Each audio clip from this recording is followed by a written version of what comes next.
Hello guys, this time we'll be talking about the ideas, because if the ideas cannot be implemented, we cannot understand what we do, and that's why I decided to give you a pretty interesting part about the ideas that you'll be able to understand and apply in your games, or especially in your endgames. This time we'll be talking about the ideas that are pretty common in the bishop endgames, and step by step we'll be understanding them better and better. The first set of ideas are about the defending side. What do I mean? I mean the ideas that the defending side must avoid at all costs. Why? Because it means if they are not taken into account, the position collapses very quickly. And now, what are these ideas? As you can see, there are 5 diagrams. The diagrams are the positions that presents the concepts in a pretty simple way, at least I hope so. In a moment we'll be explaining them, and now I'll briefly just let you know how you can understand them. The first blunder or the mistake to avoid, number 1, is too late bishop square control. What does it mean? If the bishop doesn't control the square of promotion or the square that the pawn passing by in order to become a queen, then the bishop cannot sacrifice itself and the pawn promotes. Therefore, it's the blunder number 1. Another one, blunder or mistake to avoid, number 2, is the losing b due to the x-ray. Of course, b is the acronym from bishop, therefore probably it's pretty simple. Losing bishop due to the x-ray means that you shouldn't put as the defending side your king and the bishop on the same line, especially if the opponent can attack the king from the rear with the diagonal attack, so-called x-ray or skewer. Why? Because after the attack your bishop will be lost. Another blunder or mistake to avoid is about the trading bishop reaching LOPE. LOPE is the acronym from lost pawn endgame, of course. Therefore, at this moment, if the opponent can simply trade the bishop and then promote the pawn, of course the game is pretty easily lost. Next one, blunder or mistake to avoid, number 4, is about fork or non-capture check. What does it mean? At this moment, if the bishop is attacking the king and the bishop simultaneously, so-called fork, it can be with check, with capture or without capture, mostly with capture, then you need to either recapture. If you do not recapture, you lose the bishop, and if you recapture, you are no longer attacking the pawn, and the pawn promotes. In a moment, we'll be looking at the real diagrams. And the last one, the defensive side that must avoid these mistakes at cost, the blunder number 5, is about the x-ray trade bishop to LOPE. LOP as lost pawn endgame, of course. And now, what is this? It is the idea that is pretty simple to the blunder number 2, but this time the king is closer on the diagonal, the attack is the same type. From the rear, the bishop is attacking on the diagonal. After the king step back, the king must recapture the bishop as it is traded, and the pawn advance. And in a moment we'll be looking at the diagrams. Let's go into the positions. And now, guys, let's have a look about the concepts that we were talking about briefly, about the real positions. And now, at this moment, we start with the 5 concepts that the weaker side or the defending side must avoid. And after that, we'll be looking at the 5 concepts that the stronger side must apply, or must force, if you wish, in order to make the position winning in the bishop endgames. Let's get started. The first concept for the weaker side to avoid is to not making the too late attack of the pawn path square, as if you cannot make it, then the pawn advance. Therefore, at this moment, the bishop was too late. You didn't probably get too much attention about controlling the square the pawn will be passing by, and the pawn promotes. Therefore, a pretty simple mistake to be avoided, and therefore it's pretty easy to understand. Another one is about putting the king and the bishop on the same diagonal if there is one square in between on the same diagonal. And now, at this moment, as you can see, the bishop can get into diagonal, attacking the king, and through the king attacking the bishop from the rear, and this is the so-called x-ray attack or skewer attack, if you win. And now, after the king step back, the bishop is being captured. The king cannot recapture, therefore it's the winning bishop, and after winning the bishop, we are of course making the promotion easily. Therefore, avoid to put the king and the bishop on the same diagonal if there is one empty square in the diagonal between them, not to allow the opponent to make the attack from the rear on the diagonal, as you can lose the bishop. The third rule to apply in order not to lose the position pretty easily is to not allow the opponent to trade the bishop by force. if you trade the bishop by force and the king is in one of these squares in front of the pawn on the left side or on the right side, it's always a win, and after that the pawn promotes. Therefore, at this moment, try to not allow the opponent to make the trade of the bishop unless you are getting into the drawn pawn endgame. And now, the rule number 4 about what are the mistakes to be avoided by the defending side. At this moment, it is so-called the idea of the fork or the double attack. At this moment, the bishop attacks, the bishop is not protected. At the same time, the king, and there are two opportunities at this moment to react. The first one, the simplest, is to capture the bishop, but of course, after capture the bishop, the pawn is free to move, therefore the pawn advance, making the promotion. At the same time, it was the double attack, you can call it the fork, and at the same time, unpinning the pawn with the idea of allowing the pawn to move into the line of the promotion. And the second attempt for black to react at this position is to get with the king. Of course, the bishop is not protected, therefore we capture, and the next move we are promoting the pawn, and the game is winning as well. Therefore, the fourth rule is about the double attack, you can call it the fork, by attacking the king and the bishop simultaneously on two various diagonals. The next one, the blunder that you must to avoid, or the mistake to be avoided, is the putting the king into the same diagonal as the bishop, and then the bishop and the king are pretty much directly next to each other on the diagonal, but of course the winning side can simply apply the idea of the X-ray attack or the skewer. After that they trade the bishops, and after bishops are traded, they are promoting the pawn up to the queen. Therefore, if you are the defending side, try to avoid this stuff as well. And now let's get into the winning concepts. Winning concepts mean that attacking side must apply any of these concepts in order to win, because if the opponent is pretty much playing nicely and correctly, not making any blunders that we just described before, you must apply any of these concepts into the position. If you do not apply these concepts, the endgame cannot be drawn, the endgame cannot be won. Of course, if you are talking about the bishop endgames, because maybe in the other type of endgames there will be another concept that I will gladly explain and show you as well. And now, at this moment, as you can see, there are again 5 concepts, but this time for the stronger side to apply in order to win. The first winning concept is the block the b, pass square control.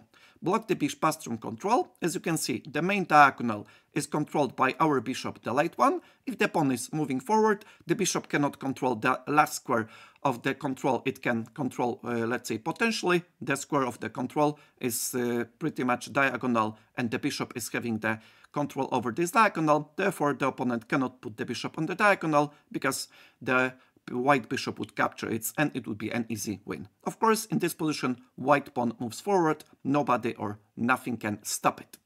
The winning concept number 2 is the bishop decoyed, or for say the X-ray trade or normal trade. And now, how does it work?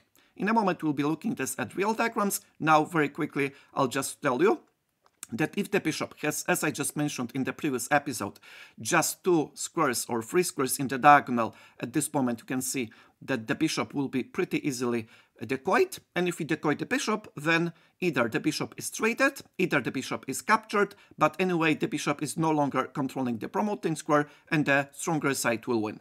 Due to the 2 of these diagonals, I will explain in a moment with the real diagrams.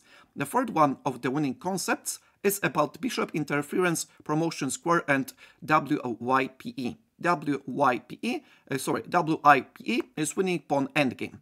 And now, as you can see, at this diagram, we have the opportunity to make the interference with our bishop, and now we are attacking the opponent's bishop, and the pawn is going to advance. Of course, if the bishop captures, then the pawn is advancing pretty easily, probably pretty easy to understand.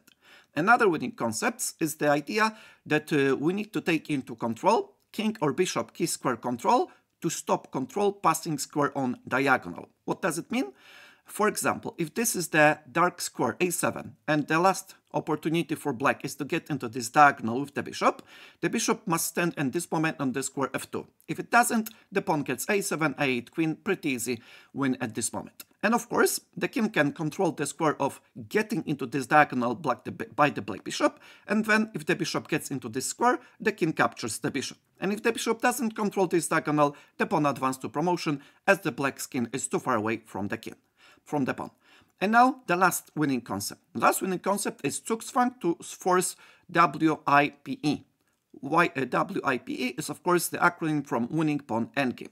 And now, as you can see, this is the last resource for the winning side to be able to win the positions in if all of these four winning concepts doesn't work. And now, as you can see at this moment, if the opponent is leaving the diagonal, the short diagonal with the bishop, the pawn advance. If the king is no longer protecting the bishop, the king captures. And of course, if the bishop step back from the short diagonal, not control promoting square, we are simply at this moment promoting the pawn winning. And now let's have a look this into the real diagrams with the moves made in the board. And it was the 5 blunders to be avoided by the defending side. And now let's get into the part about the stronger side to force the concept in order to win the position if the weaker side is making this stuff pretty stubbornly defending. The first idea about the attacking side is to allow the pawn to safely advance to the promotion. At this moment, as you probably can see, the bishop is controlling the long diagonal. Therefore, after the pawn moves forward, the opponent's bishop cannot get into this diagonal to attack the last square. The bishop can sacrifice itself because, first of all, our bishop is controlling this one. At the same time, the pawn can go into the promotion. Therefore, this is first concept that must be applied in order to win the bishop endgame. What about the next one? The next one is the concepts related to the bishop on the short diagonal. And now at this moment, as we can see, if the bishop is leaving the short diagonal, then the pawn promote. And now how do we do it? We do it with the idea of deflection or decoying. Now, the bishop is trying to decoy the other bishop, attacking it at the same time. Therefore, you must track, you cannot ignore it. And now the simplest idea. If the bishop is no longer having the square controlled on the short diagonal as it captures our bishop, we can simply promote the pawn. Therefore, a pretty easy idea to understand. And the second one is about the bishop getting into the diagonal on the square b7. Take notice at this moment we have the position that we just mentioned in the previous concepts about the losing ones, so to speak. Therefore, at this moment, the bishop and the king are standing on the same diagonal. We can simply get into the idea of the fork, or the idea of the x-ray or the skewer. After that, we are just winning the bishop and the pawn promotes next move. Pretty simple, as you may see. And now the last idea about the bishop is to get into the square in front of the pawn. Of course, it's not protected, just capture. After the capture, the king step back onto left side or right side and the pawn promotes. And what happens if the king is getting closer to protect the bishop? If the king is protecting the bishop, it is another idea that we can exploit with the stuff related to trading the bishop. After trading the bishop, the pawn promotes. Therefore, at this moment, we are using the idea of the deflection, or you can say decoying. At this moment, if the bishop cannot control the promoting square, we are just getting into the winning position. And now let's get into the third concept. What needs to be forced or applied in order to win if these previous two concepts doesn't work. And now, at this moment, we are just getting the bishop into the so-called interference. We are blocking the direct access for the defending bishop into the square of the promoting square, into the control of the promoting square. And now, after the bishops are traded, the pawn advances into the queen next move. And now, what are the other alternatives, you may ask? The other alternative is pretty simple. First of all, the bishop is hanging.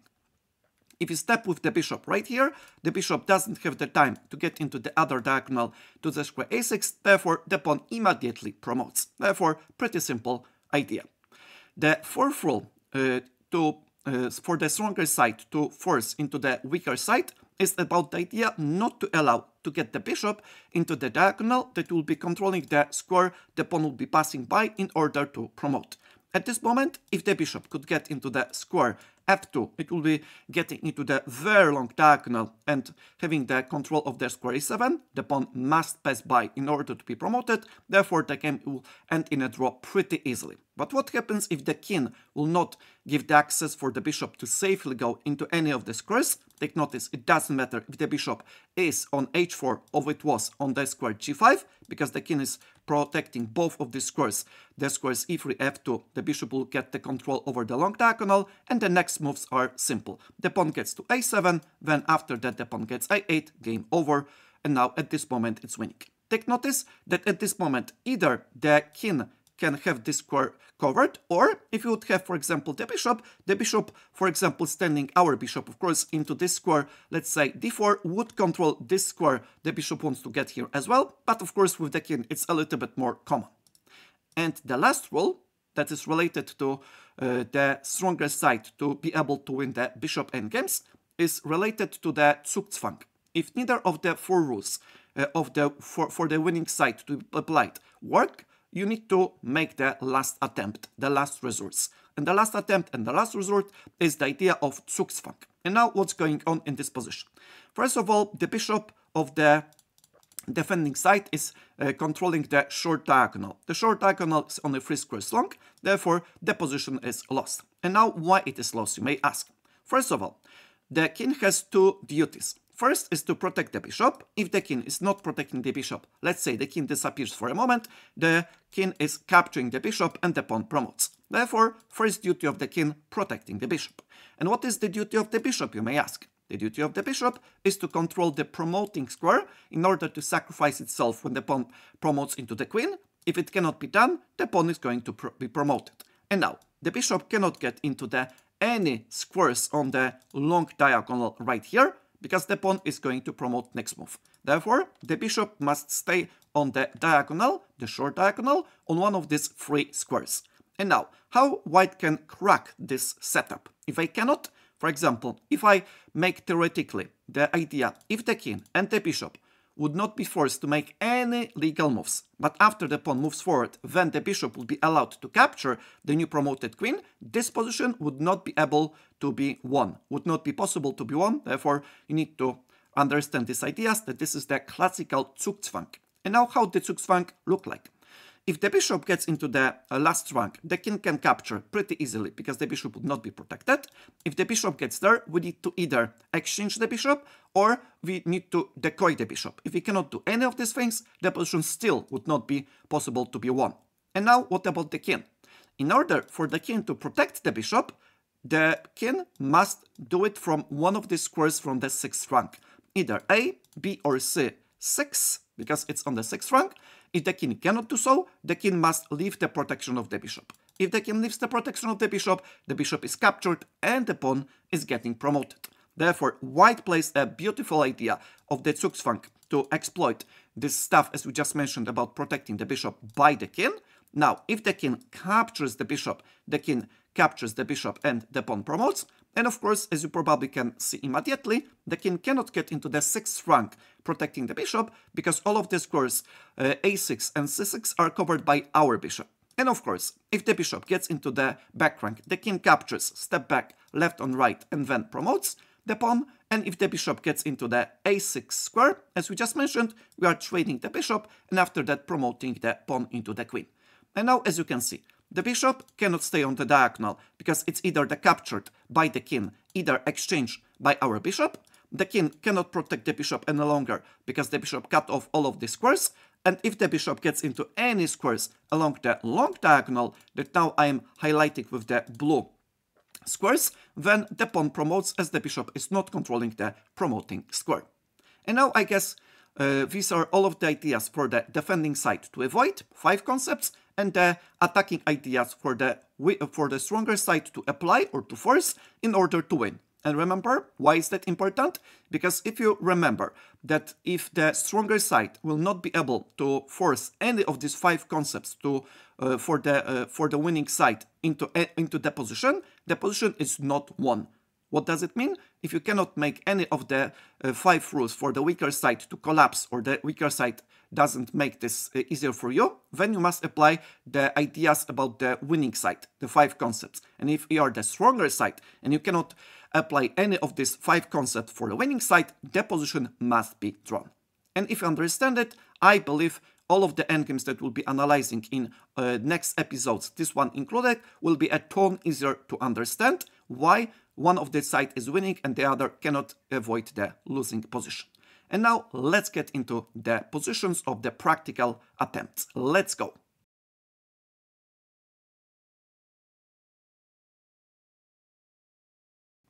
And now let's go into the practical positions, as I just mentioned. remember the previous episode, we were talking exclusively about the pawns that were on the 7th rank.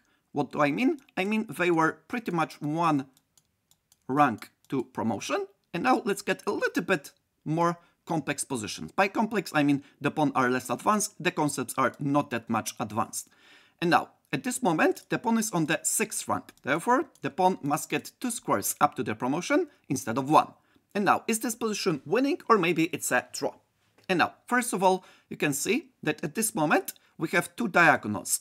Now, the first one is right here, pretty long one, and the short one is right there, highlighted blue. Therefore, the short diagonal 2 squares, the long diagonal, the longest one 7. 1, 2, 3, 4, 5, 6, 7, and the short one only 2. And now, what about if white to move? What is the plan of white? First of all, they cannot allow the bishop to be sacrificed on the passing square a7, the last square for the dark square bishop to be able to capture the pawn before the pawn promotes and gets into the new queen. And now, how black can avoid it? How white can impose the position that black cannot avoid it actually. And now, first idea is to trade the bishop. The second idea is to push off the bishop from the long diagonal, and the third idea would be either to exchange the bishops and force the bishop to step back from the diagonal, or to decoy the bishop, and the last resort would be the Zugzwang. And let's check it out, what can be done at this position. Of course, we cannot push the pawn immediately, because now the game ends in a draw. First of all, we need to push back the bishop from the long diagonal. And now, the only idea for the defending side is either to capture the pawn because it stands on the light square, either to attack the pawn from the other side, from the other diagonal. If the pawn moves into the a7 square, technically the bishop from b8 will be able to capture pawn e7, guarantees a draw.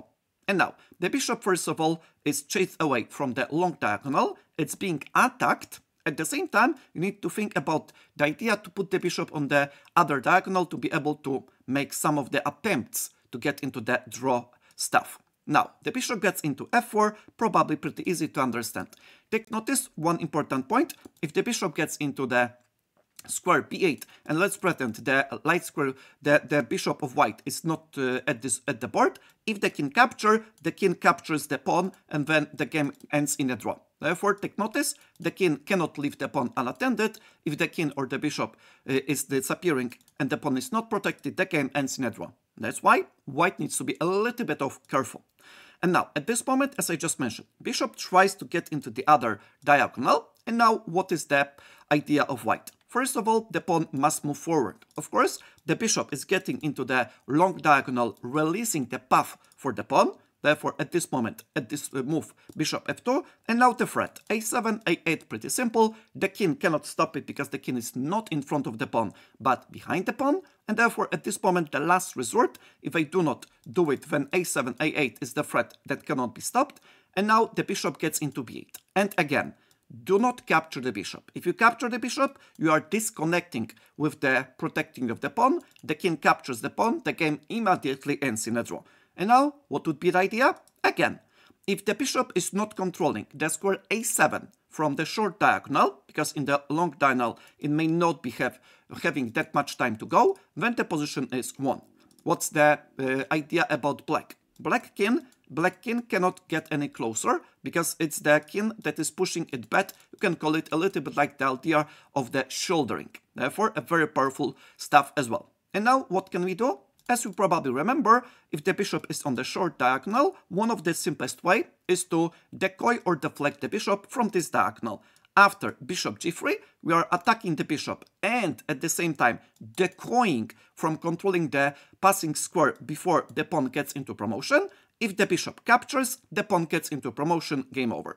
And now what can be done beside that, you may ask? Of course, if black king does any legal move into one of these squares highlighted red, the simplest idea is to capture with the bishop and pawn promotion. And now, what would be another stuff? Take notice, if the king would capture, then the pawn goes here. And now, of course, if the bishop gets in front of the pawn, we just capture. The bishop cannot stay on this diagonal because the king captures on a7 and the bishop captures on b8. And therefore, at this moment, if the bishop gets a7, we simply capture and you cannot close the king into the rook's pawn let's say, idea, because bishop is cutting off this square. Therefore, at this moment, we are going here at the pawn advance. Therefore, as you can see, bishop is chased away with the idea of the deflection or decoying, and when the pawn gets through the last square, the bishop can sacrifice itself, and the game is won. And now, from this position, if black would be on the move, take notice that I do not switch into the next position, because there is no other idea. What would be the other idea? There are none. For example, you cannot do anything, because at this moment, if the bishop would be on any other squares right here, it would be the same idea as we just mentioned previously. And therefore, at this moment, black cannot strengthen the position. Black cannot improve their position. That's why we are only analyzing from the white's perspective, because if black has the same type of position with the bishop on this diagonal, let's say here, if the bishop here we capture either with the bishop, either king. Therefore, if the bishop is in one of the squares highlighted red at this moment, the idea is absolutely the same by white to win this position. Now let's get into the position that we haven't analyzed so far, because we were looking briefly. Remember, this is the fundamentals about the endgames, into the pawn on the 6th, now the pawn on the 5th. The pawn on the 5th is the most tricky. Why? Because if you do not, let's say if you are not careful, the position can be drawn. How? We'll be looking at very, very soon. Now let's have a look how the position can be won. First of all, as we just see previously, as I just mentioned, we are drawing the diagonals in front of the pawn from both directions. And now, the first diagonal, the short one, is only 3 squares long. You can call it 3 squares short if you wish. The other one is pretty long, because it's just 6 squares long, and the bishop is controlling the short one. As you probably guessed, yes, the bishop should always control the long one, because a lack of the Zugzwang and more mobility. Probably a pretty easy conclusion to be drawn. And now, how white is going to win this position? First of all, we need to take into account the bishop that is technically possible to capture the pawn on the a6 or a8 square. Because of the light square, the pawn must pass through in order to become a queen. Of course, at this moment, if white pushes the pawn forward, it's immediate draw, because bishop captures the pawn, and how white can win this position. And now, as you can see, the bishop must control the short diagonal, especially the a6 square. If the bishop doesn't control, we put the pawn up to a7, and with the a7, we already analyzed it's a pretty easy win. The next idea is about the king. Look about the king. If the bishop is standing right here, the king doesn't have any moves along the 4th rank, because the king is in Zugzwang. The king, of course, cannot get into the 5th rank, because it's all of the squares next to the king are being attacked by the king. Therefore, the king needs to go into the 3rd rank, at least potentially, losing the contact with the opportunity to capture the pawn if the king is not protecting the pawn. And now, at this position, we need to chase away the bishop from the control of the short diagonal, trade the bishop, or impose the Zugzwang. White starts with this idea. Bishop c6. As you can see, the king cannot get anywhere except the square c4. Of course, we are not analyzing getting into the 3rd rank because it's not so powerful. And now, what can be done at this position? Of course, we cannot push the pawn immediately forward because capture, and, very important, this is not a threat as yet, because if we put the bishop into the idea of interposing or interfering the short diagonal, bishop is going to be captured, and after the recapture, the king loses the contact with the pawn and the game ends in a draw. Therefore, at this moment, we are trying to impose or force the Zugzwang on black. And now, how we do it? If the bishop gets into b7, we capture with the bishop in order not to lose the control with the pawn. If the bishop h6, we capture with the pawn, having the control with the king. And at the same time, if the bishop step back from the short diagonal, we push the pawn into the 7th, and we know already it's a win. And now, what can be done from black's perspective? As I just mentioned, the king cannot get into any of the squares. Therefore, the king goes into the square c4. And now, of course, at this moment, if the king doesn't have the contact with the pawn, now we can make this idea of interposing and having the square of the promotion covered by the bishop from the long diagonal, and the square cannot be directly attacked by the bishop, therefore a win. If the bishop captures, we recapture. After the king attacks the pawn gets into the promotion, next two moves. Therefore, pretty easy. And now, what would be the other idea? At this moment, you can try to think about this stuff, but take notice that you cannot do so because the king is making this square covered. Therefore, even if you put the bishop here, we are going right here anyway. And now we can see, okay, maybe let's make it a little bit stronger. If at first move black would not make this diagonal obstructed, then it could be possible to win, right? Nope, because after this one, as we just mentioned, even if you put the bishop here, we have the same position as we analyzed from the idea from the weaker side to avoid that the pawn is getting into the last part, into the promotion square that is covered by the bishop. It cannot make the control with the weaker side, and now at this moment after the pawn forward, the other square is controlled by our bishop. Game over. And now I guess you understand that in the pawn on the fifth rank there are positions won if the bishop is controlling the short diagonal, not the long one. There will be one position that I'll analyze in the great detail, but now I guess this position should be pretty easy understood. Let's get to the next position. Now what happens if we just modify the position a little bit in order to see what would it be if black to play. Now, if black to play, what are the ideas behind it? Of course, if black could indefinitely play king a4, b4, and the bishop would not be able to be attacked or exchanged and control every time the pawn a6, the position would not be able to be won. And now, what would be the idea by black? Of course, if black bishop step back any squares except blundering the bishop, pawn a6, a7, pretty much easy winning, as the bishop is not controlling the square the pawn is passing by. And now, what would be the other idea? If you cannot move the bishop, we need to move the king. We are moving the king into one of these squares. Of course, the best one is to try to keep up all of the time the connection with the pawn, attacking this pawn. Otherwise, we are making the stuff for the stronger side way easier. Therefore, king b4. And now, what do? We are making the exact position from the previous position we analyzed, the same with the Zugzwang. After this one, as we probably see, the same position we are reaching with black to move, and the analysis is identically.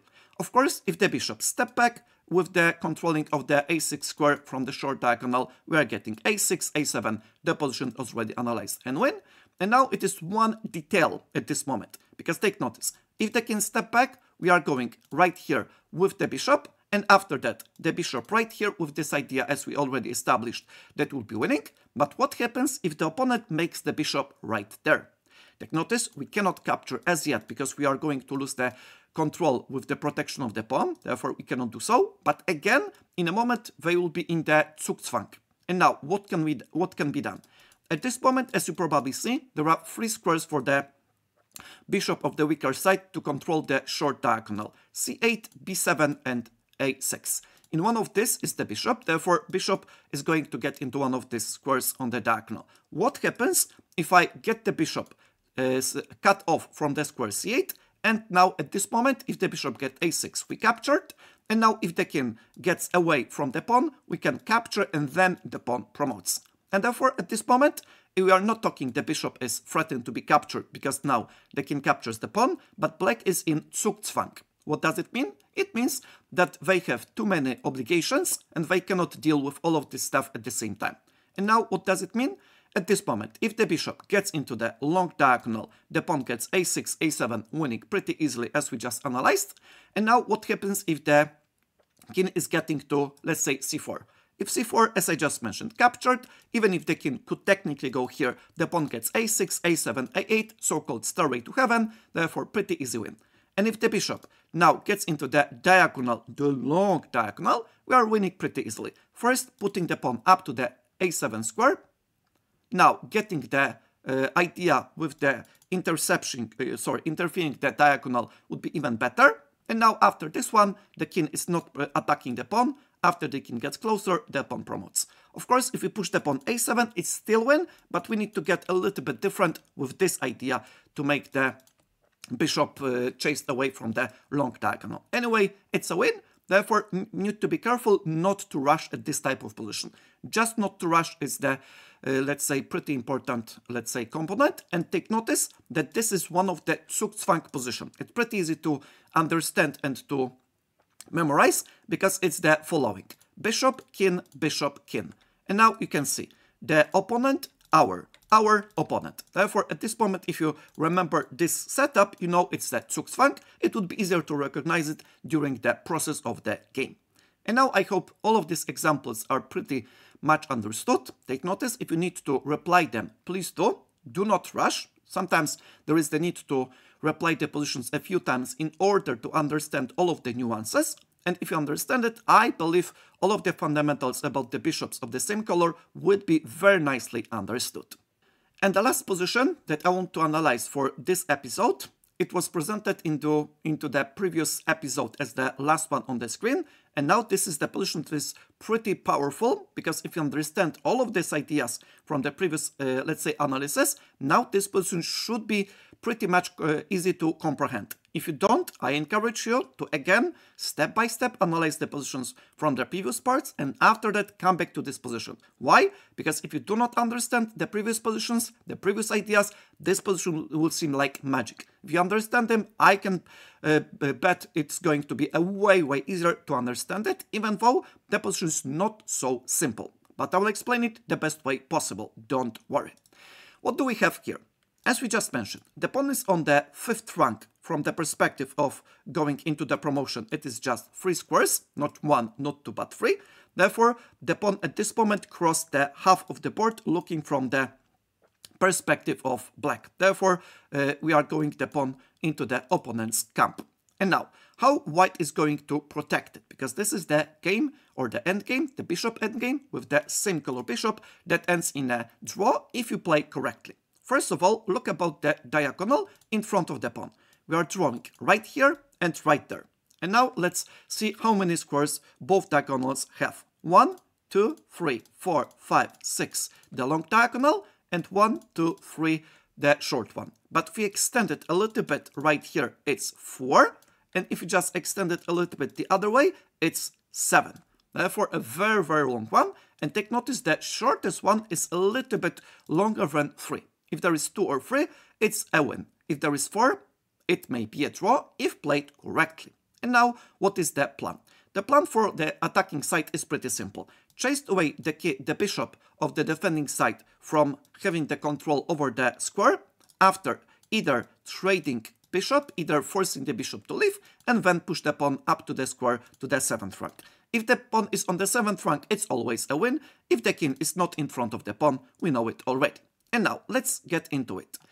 White to move. White attacks the bishop, therefore, at this moment, you cannot push the pawn, because bishop captures. At the same time, if you do not make anything with the bishop, the king captures. For example, if the king gets there, we capture. If the king goes here, we're going here. If the pawn moves forward, we capture anyway. Therefore, a pretty easy stuff to visualize, even without making the moves. And now, what can be done by black? As I just mentioned, black is interested about trading the bishop. Trading the bishop means the position immediately is won. And now, at this moment, after the bishop is being attacked, take notice that white has some time in order to put the bishop on the other diagonal, getting into the opportunity to capture the pawn if it moves forward, as the pawn is blocked for at least one tempo, one move, by the black's bishop. And now, the bishop gets from the other side of the board in order to get into the diagonal, either here or here, if the pawn moves forward as well. Therefore, 2 ideas at the same time. And now the king step back.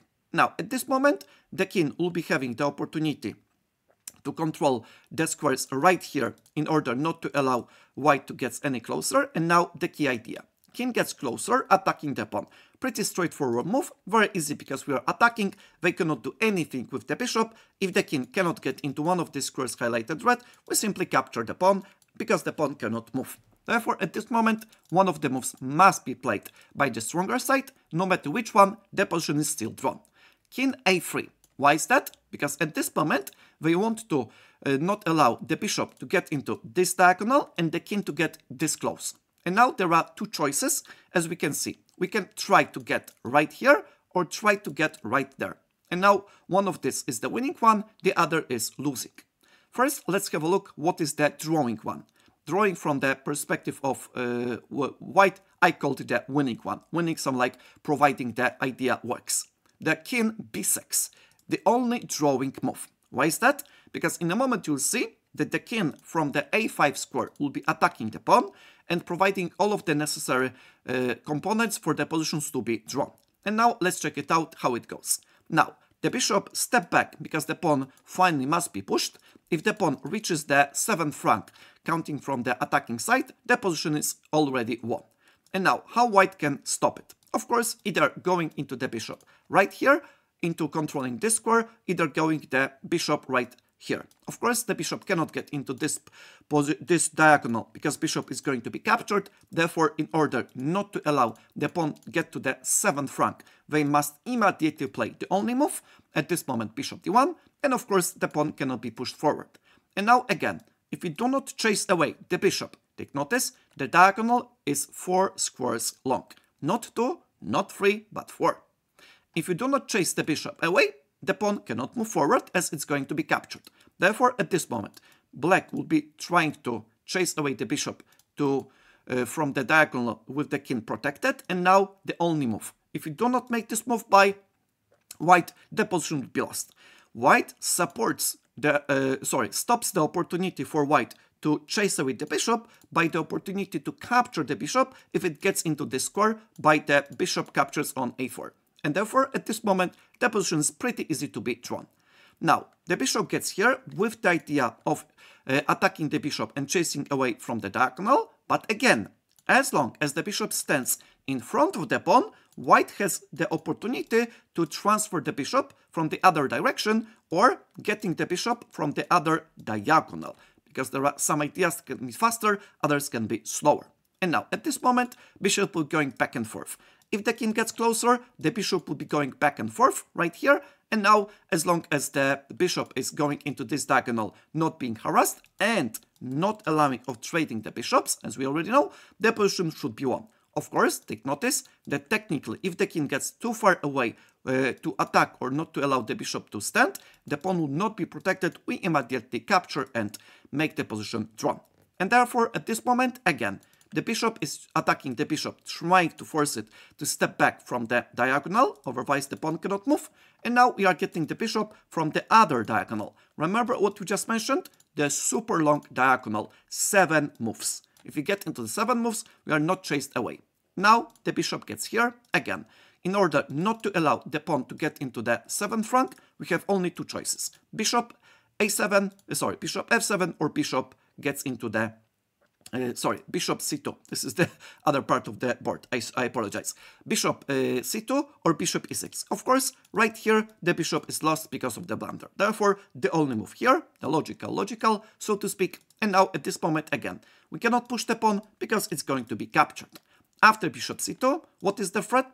At this moment, there is no threat, because if the pawn is pushed, capture. If the king gets, let's say, closer, the king is not protecting the pawn, capture. Therefore, no threat at this moment. And now, at this moment, we are just getting into the diagonal as long as possible. Therefore, that's why we are having the draw pretty easily. And now the bishop tries the last resort to exchange it from this direction. It's not a big deal, because after the bishop trades, the pawn loses the control with the protection of the pawn. We capture the pawn, the game ends in a draw. Therefore, we are holding the long diagonal. After the bishop gets here, capture, and now it's a pretty easy draw. And now let's have a look one more example. What happens if the bishop gets from this square into the b3? With b3, again, we need to get into the long diagonal right here. And take notice, even if the bishop will be here, now the bishop will get into this diagonal with a pretty easy draw. If the bishop step back here, again, if we allow the pawn to be, let's say, pushed up to g7, black wins easily. Therefore, at this moment, we must control the square g6 from one of the squares highlighted red, either here, either here. Of course, at this moment, only one square is available, therefore here. And now, at this moment, the position will be repeated a few times. The game ends in a draw anyway. And now this is the analysis for the weaker side to make the defensive resources. And now the position is drawn. And now let's check it out. What happens if the weaker side checks out the move, selects the move that is not optimal, makes the position lost. Are you ready? Let's go. Now, we have the position after king a3, that now at this moment the position is like that. If you get the king into the square b6 and then a5 with this idea, as we just already established, it's a draw. If you get the king right here, it's a loss. Therefore, the green square, green arrow and the square is the drawn, red one is the lost one. Let's have a look at the lost one. After this square, this move loses because black can build the winning construction we already know. And what is this construction, you may ask? First of all, we are pushing the pawn forward. If we can push the pawn through g7, we analyzed already, it's an easy win. And now, at this moment, white must stop it. Therefore, they need to control the square b3. After the bishop gets into this diagonal, this square is controlled. And now, of course, what can be done? Either we capture the bishop, but we can't because it's too far away. Either we try to deflect the bishop or trade the bishop. Or, if these ideas doesn't work, we need to make the Zugzwang. At this moment, we are getting into the h4 square, because after the capture, take notice, if the bishops are gone, you need to know that the position is already won because of the king getting in one of the key squares of the passed pawn. Therefore, I encourage you to rewind the videos, to review the videos of the pawn endgames if you do not know it already. And if you know it, you know that the bishop needs to have the square controlled of the passing pawn. And now, after the bishop a4, the trade game over immediately. Therefore, bishop needs to step back, and now the pawn is able to push forward. And now, after the pawn gets a7, you know already that it's a win. And now, let's have a look briefly. Why is that? Because it's a little bit unusual position. First of all, the pawn and the bishop acts like a wall, and the king at the same time as well, that doesn't allow the king to get any closer. Probably you can see already that the king has some kind of wall not to be able to go any closer. If the king gets into the a1 square, you know this position is already winning, as we analyzed this position many times. And now, after bishop b1, as we already know, right here, if we just able to chase away the bishop from the long diagonal, the bishop will not be able to withstand on the short one. And now, at this moment, we are going into this position right here. Take notice, still having the control, having the protection of the pawn. After bishop going back and forth because white cannot make the position even stronger. Now we are stepping back.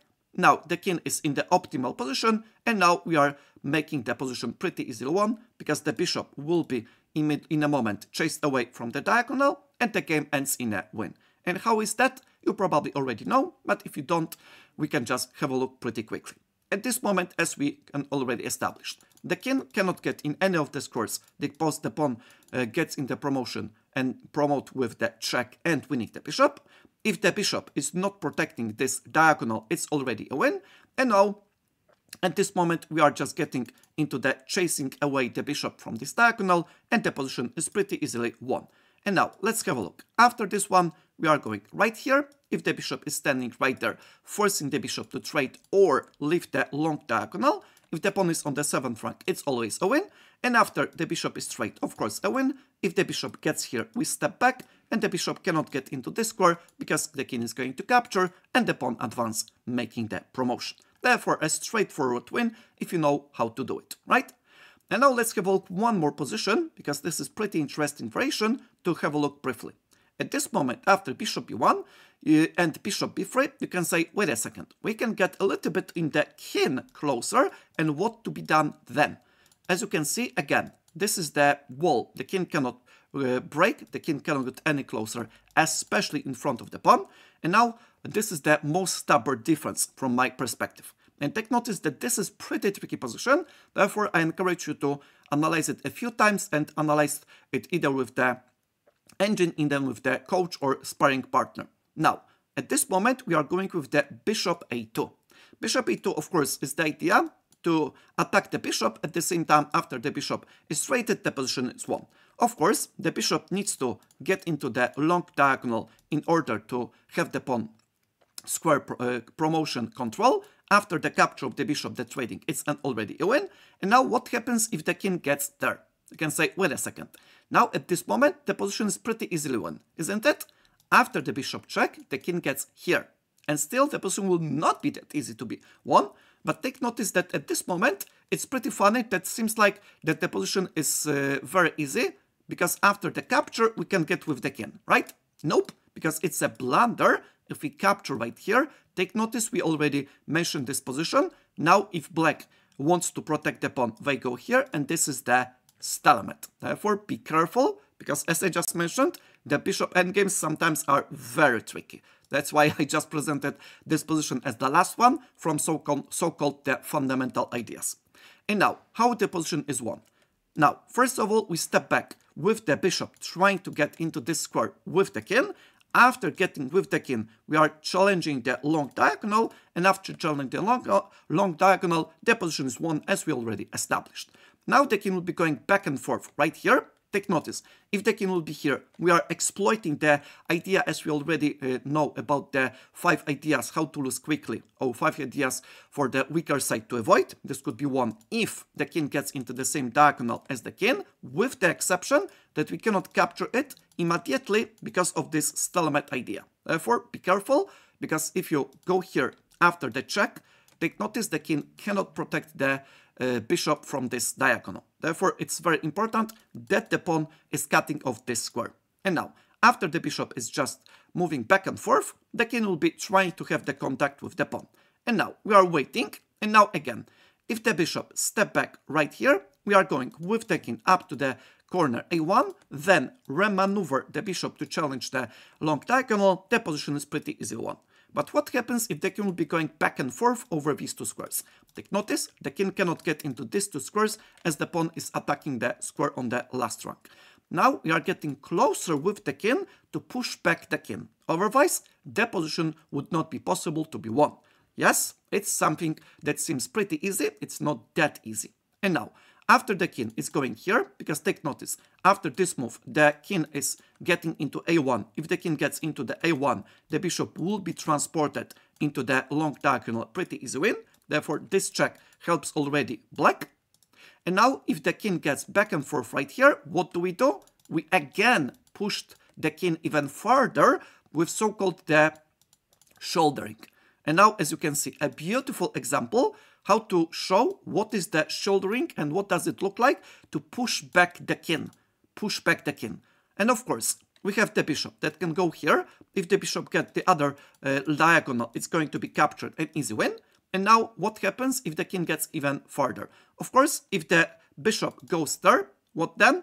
If the bishop goes there, we are pretty simply going with the idea of getting with the king up to the square b3, and then the square a2, a1. After that, remaneuvering the bishop as the main plan, because the bishop cannot stop the king from getting a1. Therefore, this move will lose instantly.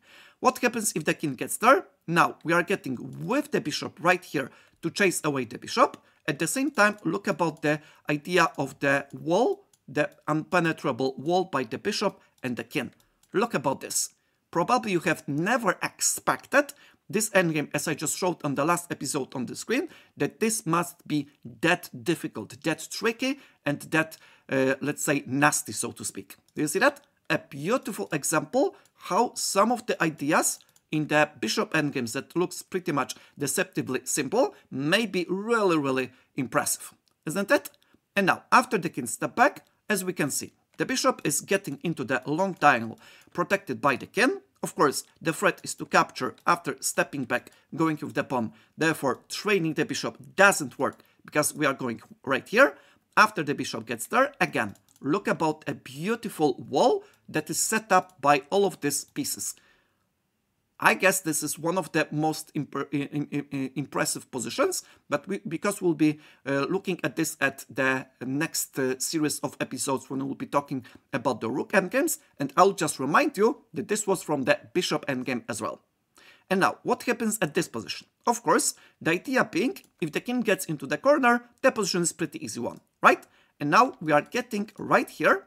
After that, we can make the blockade or the interference with the diagonal and then get the king here. Take notice that the stronger side king is protecting the pawn from all of these squares. Therefore, we are going here. And now this is the plan. And after the king gets here, the bishop is on long diagonal. We just simply fulfill the plan. Now, the king is attacking the bishop. And if white would have 2 moves in a row, they capture the bishop and capture the pawn. If they capture the bishop, and the bishop will be right here, the king cannot go right there, therefore an easy win. Therefore, we cannot move the pawn, because the bishop captures the pawn. Game over, we need to make the bishop protected. Of course, with the king, it's impossible because the king cannot get any closer. And now we need to step back with the king as the counter attack. And now again, this is one of the positions that you should memorize, but before that, analyze it and remember why it's the necessary idea. The necessary idea is to chase away the bishop with the idea of getting the bishop, let's say, block the diagonal in order to allow the king to get into the corner. Then, if the king gets into the corner and our bishop is on the long diagonal, the position is won.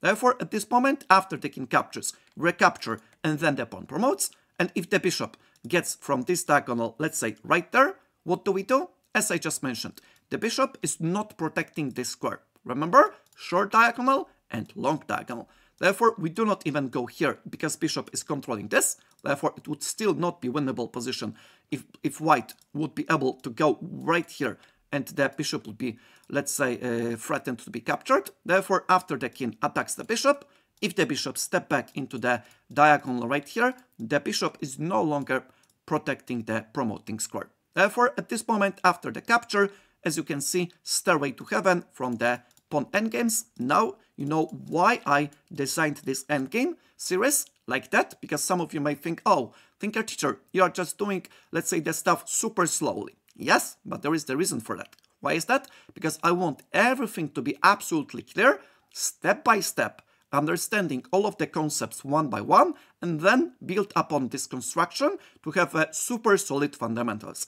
If you learn all of the fundamentals for all of the series of the fundamentals that I'm going to record and upload to the YouTube and share with you as well, if you understand all of these positions very well, you'll be able to understand any positions with the ideas that we'll be applying calculation, because the calculation will make a lot of sense then if we have the fundamentals. And now I guess now you understand why this position was so tricky. One more time, this position started from this position right here. After the king attacks the bishop, the bishop step back with the threat of exchanging. The bishop step back. Now the king gets right here in order to get the king, let's say, not allowing the king to get this idea done. After the king attacking the pawn, we cannot maneuver with the bishop because the pawn is threatened. The king protects here, and now two choices. The right one, right here, the green one, is the draw. The wrong one, the red one, is a loss. Therefore, at this moment, I encourage you to analyze this position that many times as you need it. If you need to, try to play it out against, let's say, the engine, against the program, against the coach, against the instructor, sparring program, your friend, whatever. And if you analyze it pretty deeply and understand it, I can assure you all of the basic fundamentals with the bishops of the same color are covered. And I hope you'll be able to understand the next positions as well.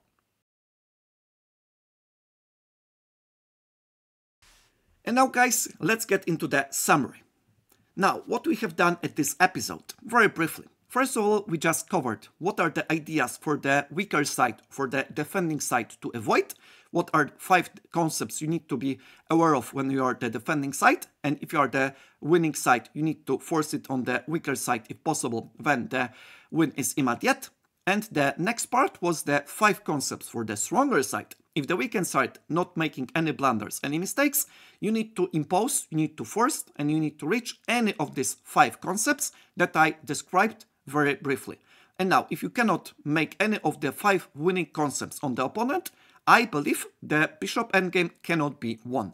Therefore, if you know this, I believe all of the ideas that you will be calculating variations, comparing the positions, and creating the plans would be a ton easier. And this is the goal. And the next episode, I'll try to show you how the fight is conducted when the bishops are the opposite colors. Because we covered all of the basic ideas, basic positions, the most important positions about the bishops of the same color. And now the time to move on to check out the bishops of the opposite colors, especially if we are talking about not just one pawn for the stronger side, but 2 pawns. Why? You'll be checking out very, very soon. Thank you very much for watching. If you have any questions, any ideas how to make it even better, or maybe some of the, let's say, concepts or variations I omitted or I just confused, let me know in the comments. I'll try to address them as much as possible, and I'll be recording the next stuff as quickly as possible for you to enjoy, to understand, and to make you as powerful player in the endgame and enjoy it as much as possible. Have a great time and see you the next episode.